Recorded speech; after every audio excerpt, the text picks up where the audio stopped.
आपके मंत्री यहां बकवास करते हैं। जब सेना लड़ रही थी 8 मई को जब सेना लड़ रही थी, आप आईएसआई से बात कर रहे थे।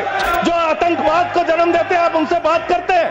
आसिम मुनीर और आसिम मलिक दोनों से आप बात कर रहे थे। प्रधानमंत्री जी, आप गोदी मीडिया से अपनी चाटुकारिता दिन रात करवाना चाहते हैं, करवाइए, कोई हमें दिक्कत नहीं है, वो लोग करेंगे ही। लेकिन जब युद्ध का समय है, लड़ाई का वक्त है, इतने गंभीर समय में है, ऐसे समय में आप ऐसे समय में झूठी खबरें वहां पे चलवा रहे हैं, लाहौर में घुस गए, इस्लामाबाद में घुस गए, यहां कराची में कब्जा हो गया, रावलपिंडी में कब्जा हो गया। अरे भाई, ऐसे वक्त में हमारी सेनाएं लड़ रही होती हैं, उनको सही जानकारी सारी चीजों की होती है, परिस्थितियों का। आप उनके जीवन को संकट में डाल रहे हैं। कौन कहां लड़ रहा है, किस पोजीशन पे है, आप दुनिया भर की जो भी मन हो रहा खबरें चलाए जा रहे हैं मीडिया पे। लेकिन इतने गंभीर विषय पे दोनों सदनों के अंदर चर्चा हो रही है। 18 घंटे काम करने वाला प्रधानमंत्री 2 घंटे भी दोनों सदनों में क्यों नहीं है, यह सवाल हम लोग पूछना चाहते हैं। कह रहे हैं आपकी बात सुनने के लिए नहीं आना चाहते, राजनाथ सिंह की बात सुनने आ जाते। ये लोग भी बकवास करते हैं। हम लोग जब बोले मत सुनो, भेज दो वापस, कम से कम अपने लोगों की तो सुनने आ जाओ। बकवास वो भी सुनने नहीं आते। बकवास बोला सब, बकवास सब नहीं, उन्होंने बोला हट जाएगा दोनों। जैसे आप उनका सुन ले, वैसे मैंने उनका सुन लिया।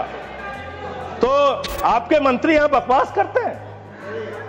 आपके माननीय मंत्री, सांसद, नेता जो आते हैं यहाँ बकवास मत बोलिएगा, आप चेयर ने मना कर दिया। चलो, प्रधानमंत्री जी अवतार हैं, वो अदृश्य रह के भी कहीं मौजूद हो सकते हैं। उनको आना नहीं होता शारीरिक रूप से, वो प्रकट हो जाते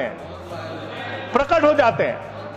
नॉन बायोलॉजिकल है सर वो। कल से कहा जा रहा है हमने अपने आप सीज फायर डिक्लेयर किया, इसमें किसी तीसरे देश का हस्तक्षेप नहीं है। सीज फायर का डिक्लेरेशन भारत की धरती से नहीं होता, अमेरिका की धरती से होता है। अमेरिका का राष्ट्रपति ट्रंप वो ट्वीट करके जानकारी देता है सीज फायर हो गया दोनों देश में।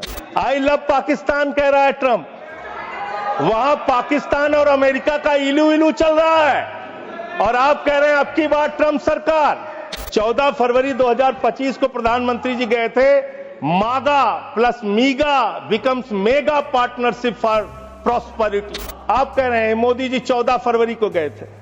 14 फरवरी 2025 को जब आप गए थे, तो 7 फरवरी को वही अमेरिका हमारे भारतीयों को बेड़ी में बांध के अमृतसर में उतारा था। तो मुझे एक लाइन याद आ रही है प्रधानमंत्री जी के लिए और अमेरिका के राष्ट्रपति के लिए। एक लाइन में पढ़ना चाहूंगा। प्रधानमंत्री तो फिदा है उनके ऊपर, ट्रंप के ऊपर।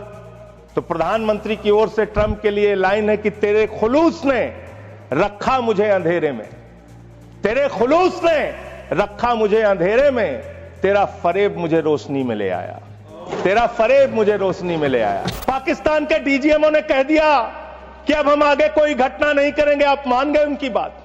जिन्होंने संसद पे हमला किया, जिन्होंने लाल किले पे हमला किया, जिन्होंने मुंबई के ताज पे हमला किया, आप उनकी बात मान गए।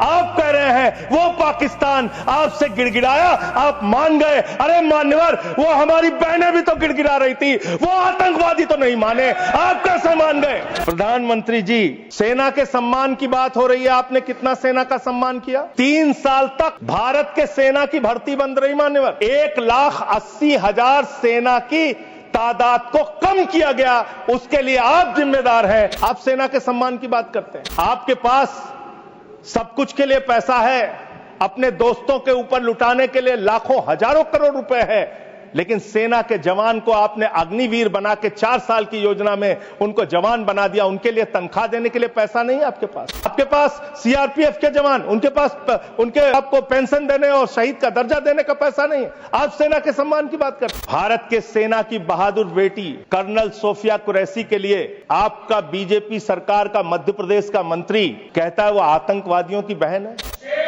और यही नहीं मान्यवर, भारत के विदेश सचिव विक्रम मिश्री जी, उनकी बेटी के लिए सोशल मीडिया पे इतनी ज्यादा आपत्तिजनक बातें लिखी गई, सरकार ने कोई कार्रवाई नहीं की और विदेश सचिव को अपना ट्विटर का अकाउंट लॉक करना पड़ा।